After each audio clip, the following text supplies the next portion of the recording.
AM, driven by Mazda.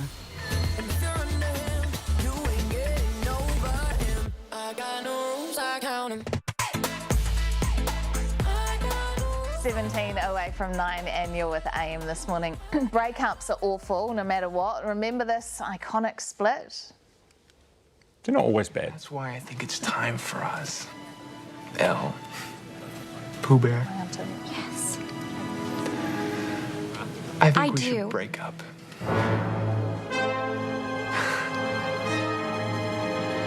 What? But sometimes breakups are good. You need to get away from that person. It's healthy. Actually, they're probably mostly good. If you remember the rest of that movie too, you'll remember Elle Woods absolutely thriving. So how can you too make the best of a breakup? Founder of the Smart Women's Society, Téa Angelos, joins us from Brisbane. Thank you very much, Téa. Thank you for having me. Welcome to the show. Now, the only thing is, I do have a problem with this idea that women, when they break up with someone, it's like the end of their world. It's not really, right? It doesn't have to be. No, not at all. And breakups are actually a great period for self-discovery, reflection, and self-growth. So what is the best way to handle that, to make sure you set off on that positive path?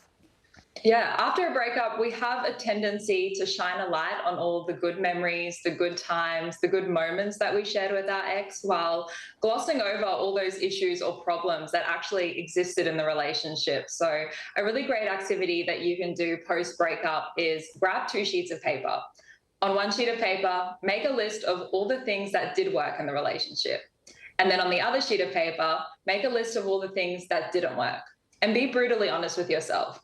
Write down specific memories, specific moments where you were upset, where you argued, where you felt betrayed, or you didn't feel safe and loved.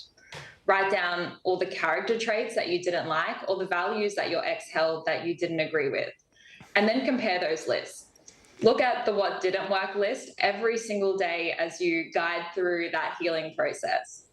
And then conversely, hide that what did work list. And then one day when you're ready, that list is going to be the list that you take forward to your next relationship that's going to help you figure out all the things that you do want in your next relationship and the things that you do need to feel safe and loved in your new romance. See, Téa, I reckon there'll be husbands watching this who feel like actually their wives have that list memorised, ready to go at the drop of a hat. Do we need to be writing it down, you know?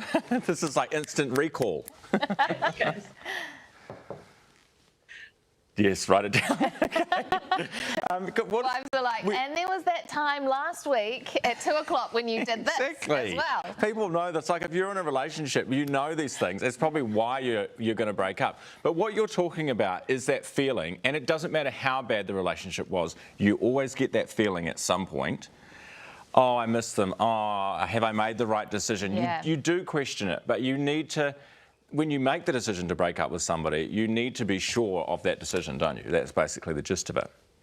Yeah, absolutely. And I think it's really important to know that healing from a breakup does take time and it's not a linear process. Some days will be really bad and you're going to really miss them and you're going to struggle getting out of bed. But then other days will be better and you will start feeling stronger over time and ready to move forward with your life. So you might constantly be questioning what went wrong, but it is really important to remember that you did make the right decision. You made that decision for a reason and constantly remind yourself of that and forgive yourself for any guilt that you feel around it. Téa, is a rebound ever a good idea? Depends on the person. On the rebound or the person rebounding? Should you ever stay in contact? Obviously, every situation is unique, especially when children are involved, but definitely minimizing as much contact as possible is always recommended because every time you do see them again, you do send them a text message, you do pick up the phone and call them, it does delay your healing process. So minimizing that contact as much as possible, even if it's for a short period of time, is really going to help you get over them. Is it a good idea just to sit at home for a little bit, take some time out and watch some sad movies? It can definitely be tempting to stay on the couch and just watch sad movies all the time. And while it is a key part of your healing process, there does come a time where you need to get out of the house and you need to bring some fun back into your life. So getting social post-breakup is so important. And I always say yes to things. Say yes to spontaneous activities with your friends. Say yes to meeting new people and trying new things. And it's really going to help rebuild your confidence. Founder of Smart Women Society, Téa Angelos, thank you so much for being with us. You go out, you get two